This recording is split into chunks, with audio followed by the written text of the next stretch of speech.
this is Brent from An Ordinary Shepherd, and we're talking about stealing today. We're continuing our rundown of the Ten Commandments, and we're to number 8. And if we go to Exodus 20, again, our major flow through for the Ten Commandments, we're going to go to chapter 20, verse 15.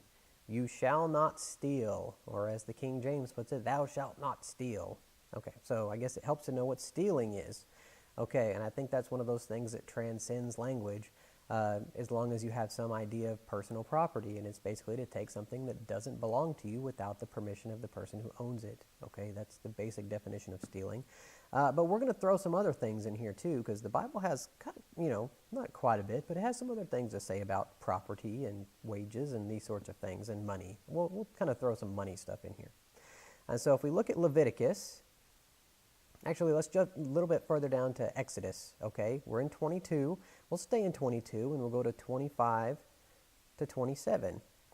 If you lend money to one of my people among you who is needy, do not treat it like a business deal. Charge no interest. If you take your neighbor's cloak as a pledge, return it by sunset, because that cloak is the only covering your neighbor has. What else can they sleep in? When they cry out to me, I will hear, for I am compassionate. So here we've got some basic rules for lending to needy people. It's one thing to lend to people who have money, but it's another thing to lend to people who are poor, okay? So it says when you lend to poor people, do not charge interest, okay? As opposed to, and whenever you take something as a pledge, like back in those days, the only thing that a poor person may have is a cloak. And so they would lend it, they'd have to give something as a secured debt, so they have to give something over to get the loan. Well, and all day that would be fine, but when it got cold at nighttime, they wouldn't have anything to cover themselves up with. And so it's like, okay, well, if they come back for their cloak, give them to it at nighttime. And again, you can clearly see a way that this is being violated daily if you've ever been around to a payday loan place or a title loan place, okay? These are places that specifically prey on people with no money. And so you give over the title to your car or your house or whatever, and you give over your payday, and they charge exorbitant interest. Okay, we're talking, hundreds, if not thousands of percentage points of interest over the initial loan, over the short course of time until you pay it off.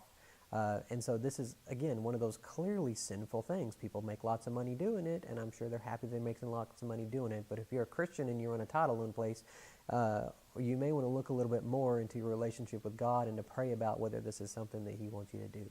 I have my own thoughts on the issue, and I think that this verse clearly says otherwise. Okay, so let's go on to Leviticus. Okay, we're going to go to chapter 19 and verse 13. Okay, do not defraud or rob your neighbor. Do not hold back the wages of a hired worker overnight. Okay, well, I think the first part of that's fairly obvious. Don't defraud or rob your neighbor. Okay, so if you have a neighbor, don't lie to him and sell him things, and don't rob him when he's not around. Okay, I think that generally falls into the thou shalt not steal categories. But anyway, we have fraud here in the stealing category. So when the Bible says don't steal, it's also saying don't commit fraud. Another way of stealing, which most people wouldn't really think of stealing, but really is do not hold back the wages of a hired worker overnight. And that's in that same verse talking about stealing. And so basically what you've done is you've stolen their work.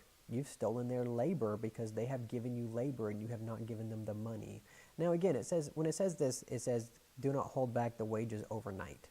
And that's probably a reference to day laboring, where you go to somebody in the morning and say, I'll give you however much money if you'll work all the day for me, or however much of whatever, crops or whatever they work. And then you don't give it to them at the end of the day. I think if you have, if you get paid once a week or every other week or whatever the agreement is, in regards with your employer, I think all it means is for the employers, it is the employer's legal, moral, and ethical and biblical responsibility for them to pay you when they say they're going to pay you. So, and this is not something that a lot of people run across, but I've even run across it working as a contractor. I'm a physician, and I've worked for some jail systems, and they just don't make payroll. And they say, well, we don't have the money, we're not making payroll. And so while I was supposed to be paid on a certain day, I didn't get paid till 6 or 8 weeks later, and I stopped working for them. And I have an uncle who's a landscape architect contractor, and he's had several jobs where he's done the labor. He's gotten paid his free up front for materials, and he does the labor, and then the people don't want to pay him when the work's actually done. And you'd be surprised how many of these people, at least outwardly, claim to be Christian and church-going and have signs in their yard about how wonderful their church is. And a lot of people, to tell you the truth, don't even see any difference. Like, they don't see that this is evil or sinful because they really don't know their Bible well enough. But yes, to take somebody's work and not pay them the agreed upon price for their work, or to try to change the price afterward, that's sinful and it's theft. Okay, so as much as people don't want to hear it, that is theft in every way of saying it, according to the Bible. All right, let's look a little bit further down in Leviticus 25, 35 to 38. If any of your fellow Israelites become poor and are unable to support themselves among you, help them as you would a foreigner or a stranger, so they can continue living among you. Do not take interest or any profit from them, but fear your God, so that they may continue to live among you. You must not lend them money in interest or sell them food at a profit. So again, this is more talking about what to do with the poor, okay? Because that's when a lot of the times that people get most taken advantage of, especially in our capitalistic society. When someone has no other choice, that's when you ratchet up the fees, that's when you ratchet up the interest, that's when you start selling things for a real profit, because the person's really has no choice. And that is clearly sinful. If you have a practice or if you have a business and you cater to the poor and people that have nothing, if you're trying to make a lot of money off of them, then you're doing something sinful, okay? All right, let's go to Deuteronomy, okay, 24, 14 to 15. Do not take advantage of a hired worker who is poor and needy, whether that worker is a fellow Israelite or a foreigner residing in one of your town. Pay them their wages each day before sunset, because they are poor and counting on it. Otherwise, they may cry out to the Lord, to the ever-living God, against you, and you will be guilty of sin. So again, we've got more here. We've got a combination of the last few passages. We've got a poor laborer, whether from your own country or another. And again, I live in Texas, in the United States of America, and this happens a lot to people who come in from Mexico or other places who are illegal immigrants. And they come here and they work a day's wage, and because the people who are employing them know that they have no legal recourse, they will take huge advantage of them. They will not pay them. They will take advantage of them. And this says absolutely not. Not only, it doesn't matter if the person's here illegal or illegally. It doesn't matter if they're your neighbor or foreigner. It doesn't matter if they are poor and you make an agreement. You are not to withhold their wages, or you are guilty of sin. And specifically, I would say the sin of stealing. Okay. And then let's go to Proverbs. Okay, and we're going to go to Proverbs. If you go to chapter 28 and verse 8. Whoever increases wealth by taking interest or profit from the poor amasses it for another who will be kind to the poor. And again, this is just something else that we see over and over again. It's okay to make money. It's okay to work hard for a living. It's okay to earn everything.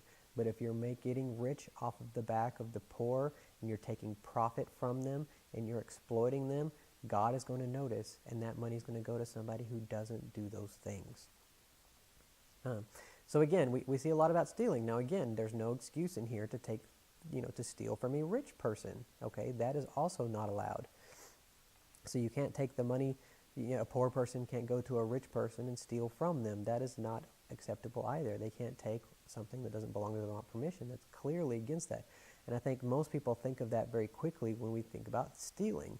But there's a lot of other ways where in the Bible, a rich person taking advantage of a poor person for profit is also sinful and considered stealing. And that's not really something that we get much in our culture now. And oddly enough, it's not really something you hear much from churches, even though it is clearly sinful and against the way the Bible teaches things. Most people would just say that makes you a great business person. All right, and again, these are all Old Testament. These are all God's original rules when it comes to theft and property and stealing. But what does the New Testament have to say about this? And let's see, let's go to Luke. Okay, if we go to chapter 6, verse 29 and 30. Okay, so here we have the turn the cheek, but it has a lot more to this. If someone slaps you on one cheek, turn to them the other also. If someone takes your coat, Do not withhold your shirt from them. Give to everyone who asks you. And if anyone takes what belongs to you, do not demand it back. Wow. Can you imagine if Christians actually lived that way? I mean, I don't live that way. I claim to be a Christian. I know a bunch of people who claim to be Christians who, I mean, just not of this. If someone takes your coat, give them your shirt too. So if somebody takes something from you, give them more than they wanted. Whether that's supposed to make the person guilty for having asked in the first place or not, it at least shows that, you're not withholding anything from them. And gosh, give to everyone who asks you. So if somebody asks you for anything, you're supposed to give it to them. And you see this, oddly enough, you don't see this so much in Christian societies, but you see this a lot in Far Eastern societies where if you were to go to Japan and you were to compliment somebody on a particular piece of furniture or a particular, ornament that they had around their house and told them how wonderful it is and how much you'd like to have one, they would be honor bound to offer to give it to you, which hopefully you would then refuse because you weren't actually trying to get them to give it to you. But just out of politeness sake, okay, in their culture, for someone to say they want something of yours, you have to give it. And so they are much more living by a Christian principle, even without Christian instruction, than we Christians are who have the direct instruction. And again, the give to everyone and ask, and if anyone takes what belongs to you, do not demand it back. Okay, and I think there's a key here. When we talked about stealing, we talked about taking something that does not belong to you without the owner's permission.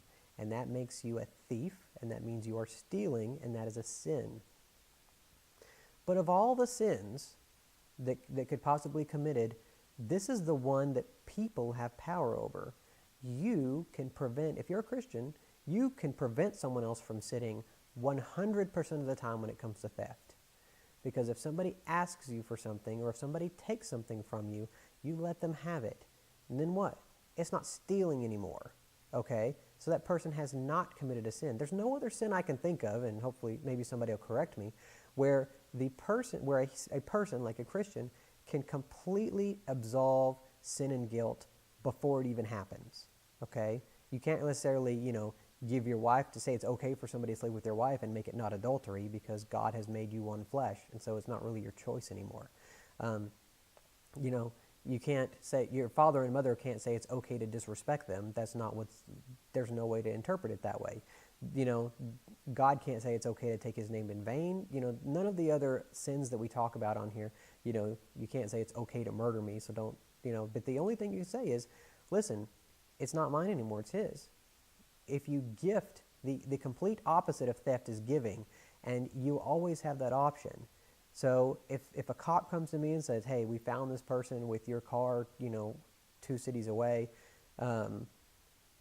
that person is a car thief, and that person can go to jail, and that person has committed a sin of theft. But as a Christian, if you say, no, I gave them that car, then they're not a thief anymore. They're not going to jail, and you, again, I'm not saying I can do that, and gosh, if I wasn't an American who was greedy and materialistic as anybody else out there. But that is amazing to me that we personally have the ability to forgive sins in that way. In our own way, in just that one little way, we can be like Jesus. We can just say, you know what? That sin never happened.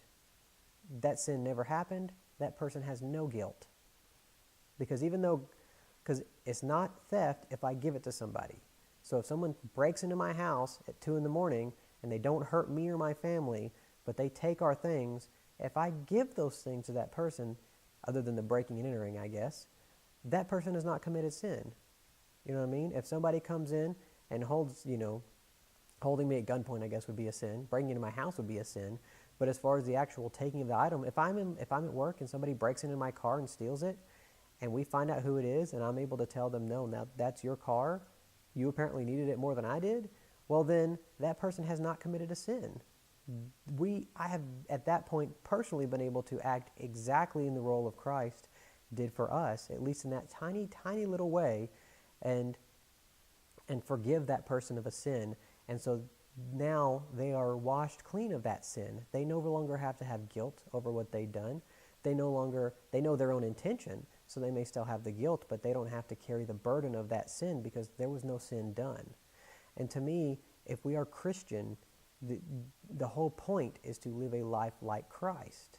And so if we're following his directions and trying to imitate him in the best way possible, then that is an amazing opportunity that we each have. And again, Jesus had no material wealth. He was a homeless person. And, poor Jesus had said he had no place to rest his head. He was basically a homeless vagrant.